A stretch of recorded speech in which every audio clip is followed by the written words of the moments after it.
l'homme, malheureusement, c'est le cancer du côlon qui est en numéro 1, suivi de très près par le cancer de la prostate.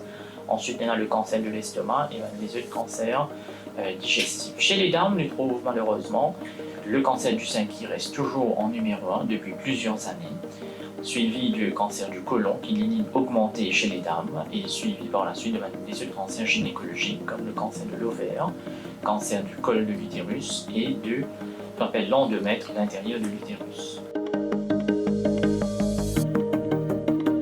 Par exemple, l'âge. Plus une madame vient vieille, plus au risque d'un cancer sein augmenté. Par exemple, une madame au risque d'un cancer sein à l'âge de 50 ans, il y a environ 2%, à l'âge de 70 ans, il y a environ 7%. Monsieur aussi a un cancer sein, mais c'est le plus commun parmi les madame. Ça veut dire pour chaque 100 cas de cancer qui nous gagnent, on a 99 madame et un monsieur. Troisième, c'est famille. Si on a plusieurs membres dans la famille proche qui sont diagnostiqués avec cancer sein, cancer ovaire, cancer prostate, cancer pancréas, ils augmentent le risque. Plus beaucoup de monde plus jeunes sont diagnostiqués, plus le risque est élevé.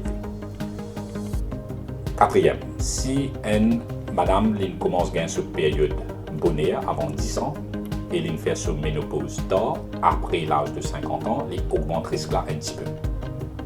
Dernière affaire, si une madame est déjà diagnostiquée avec un cancer sein, dans un côté, son risque d'un cancer sein dans l'autre côté est nettement plus élevé, comparé avec une madame normale.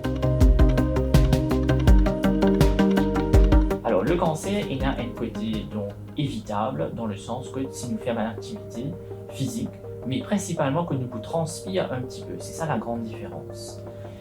Deuxièmement, il y a l'alimentation, s'il est riche en antioxydants. Parce que le cancer, quand il fait grandir, à un moment donné, il y a un dérèglement entre radicaux libres et antioxydants qui empêche normalement le cancer de grandir. Anesthésie locale, c'est une procédure qui prend environ 10 à 15 minutes. Une aiguille un petit peu gros, 3 mm, pour prendre un échantillon à l'intérieur, sa grosseur-là, on va analyser dans syllabe, dans l'espace d'une semaine, nous gagnons un résultat, nous dire est-ce qu'il y a un cancer sein, ça, oui ou non, qui type de cancer sein il était, avec les autres tests qui nous capables de faire à syllabe, qui disent qui cancer là sur agressivité. Si les pénables beaucoup en termes de facteurs de risque, nous allons dire à partir de 45 chaque 2 ans. Si par contre il y a une family history, des ans un cancer sein, là nous dépistage des sangs et les cas plus fréquents même chaque année. Parce que les tests nous sont disponibles, le meilleur test et qui servent entier le monde, c'est mammographie et échographie. Et la raison qui fait au faire c'est ça va test là 90 à 95% fiable. Palpation, autopalpation, c'est bon, mais c'est pas aussi bon que ça va test comme échographie et mammographie.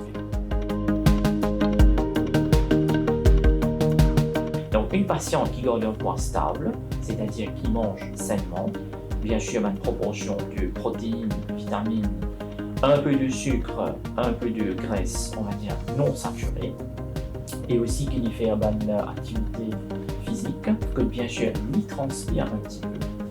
C'est là que nous sommes capables donc empêcher un cancer récidivé.